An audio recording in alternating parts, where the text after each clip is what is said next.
তোফাজ্জেল চোর ছিল না। বরগুনার পাথরঘাটার মেধাবী সন্তান তোফাজ্জেল ভালো রেজাল্ট নিয়ে পাথরঘাটা কলেজে ভর্তি হয়। ইতোমধ্যে স্থানীয় চেয়ারম্যানের মেয়ের সঙ্গে বাংলা সিনেমার মতো প্রেম হয়ে যায়। কিন্তু বিধি বাম, প্রেমিকার বিয়ে হলো অন্যত্র। বিধাতা তার বাবা মাকে 1 মাসের শর্ট নোটিশে তুলে দিল এই পৃথিবী থেকে। এত শোক একসাথে কিভাবে সইবে একটা মানুষ? মেধাবী তোফাজ্জেল হলো পাগল।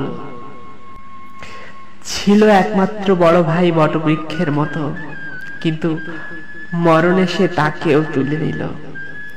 কেবল পড়ে রইল পাগলটা।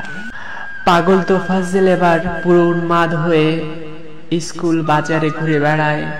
যেদিক দু চোখ যায় সেদিকেই চলে যায়। কে খোঁজ নেবে একটা উন্মাদের, একটা চাল চুলোহীন পথের কাঙালের? ভালোই হলো, পাগলটাকে মেরে দিলেন।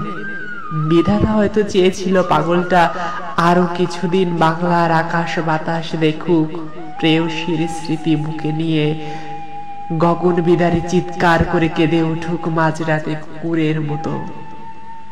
দুমুঠো ভাতের জন্য পাগলটাকে মেরেই দিলেন।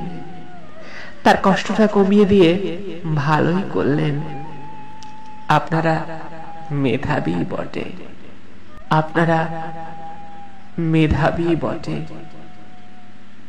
আপনাদের কুর্নিশ।